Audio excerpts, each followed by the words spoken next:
Sinopsis sinetron Ikatan Cinta 12 November 2022. Andin tidak bisa jauh dari Al, minta hal ini lagi. Berikut sinopsis sinetron Ikatan Cinta 12 November 2022 yang menceritakan tentang Andin dan Aldebaran. Pada sinetron Ikatan Cinta malam ini menyuguhkan cerita yang tak kalah menarik dari sebelumnya. Pada episode sinetron Ikatan Cinta nanti malam diceritakan tentang Andin yang tak bisa jauh dari Aldebaran. Malam ini, Andin tak bisa jauh dari Aldebaran. Andin semakin manja membuat Aldebaran salah tingkah. Selain itu, Andin dan Aldebaran akan mengadakan pesta kejutan kepada keluarga Pondok Pelita.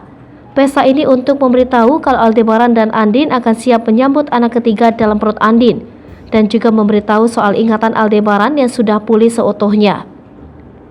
Kebahagiaan lengkap sudah Aldebaran dan Andin saat ini. Meski begitu, Al ada tugas lain, yaitu bertemu Abimana yang saat ini berada dekat dengan keluarganya.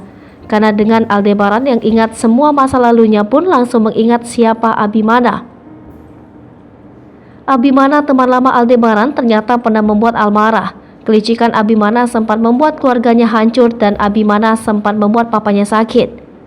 Namun dibalik itu semua, Abimana dan Aldebaran pernah berteman dekat dan bahkan sahabat baik. Jangan lupa saksikan kisah selanjutnya sinetron Ikatan Cinta. Sekedar informasi, sinopsis ini tak sepenuhnya benar karena berasal dari berbagai sumber. Hai pemirsa Sri Popo TV, jangan lupa komen, like, dan subscribe, serta tonton terus berita-berita terupdate lainnya.